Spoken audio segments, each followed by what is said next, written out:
नमस्कार मंडळी. तर आज सोमवार असल्यामुळे आपण महादेवाच्या मंदिरामध्ये दर्शन घेण्यासाठी आलेलो आहोत. तर हे छान असं महादेवाचं मंदिर तुम्ही बघू शकता. इकडे छान असं सजवलेलं आहे. त्यानंतर आपण दर्शन घेऊन घरी आलेलो आहोत. लाल भोपळा असा कोणाला आवडत नाही, म्हणून आपण एक अशी रेसिपी बनवणार आहोत जी सर्वांना आवडेल. आज आपण बनवणार आहोत भोपळ्याची पुरी. तर आपण हा भोपळा छान असा धुवून घेतलेला आहे. त्यामधल्या सर्व बिया वगैरे काढून घेतलेल्या आहेत. तर आपण आता कापून आणि त्याला थोडंसं वाफवून घेणार आहोत.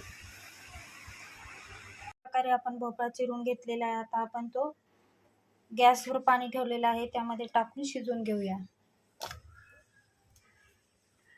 तर याला आपण 5 मिनिटासाठी शिजवून घेऊया. तर आपला भोपळा आता छान असा शिजलेला आहे. त्याला आपण ग्लासनी मॅश करून घेणार आहोत. तर आपण ग्लासाने छान असं मॅश करून घेतलेलं आहे. तर आपण इकडे छान असं पीठ घेतलेलं आहे, चाळून गव्हाचं पीठ घेतलेलं आहे. त्यानंतर आता आपण यामध्ये सर्व साहित्य टाकून घेणार आहोत. जिरे टाकून घेणार आहोत, कोथिंबीर टाकून घेणार आहोत, त्यानंतर थोडासा गूळ टाकून घेणार आहोत, त्यानंतर हिरवी मिरची, लसूण टाकून घेणार आहोत. यामध्ये मीठ पण आहे घातलेलं. तर आपण हा मॅश केलेला भोपळा यामध्ये घालून घेणार आहोत आणि लाल मसाला थोडासा, आणि हे आता छान असं आपण एकत्र मळून घेणार आहोत. तर अशा प्रकारे आपण आता हा मळून घेतलेला आहे. तर आपण आता याच्यात पुरी लाटून घेणार आहोत.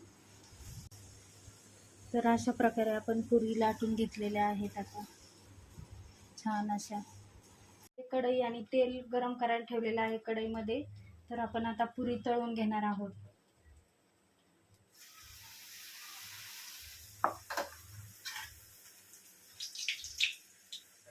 तर आपली अशा प्रकारे छान अशी पुरी तळून झालेली आहे. तर अशा प्रकारे आपली छान अशी पुरी खाण्यासाठी रेडी आहे. तर ती तुम्ही छोले किंवा बटाट्याची भाजी सुक्की कशाबरोबरही खाऊ शकता. तर छान अशी मस्त झालेली आहे, खाण्यासाठी रेडी आहे. तुम्ही नक्की घरी बनवून बघा.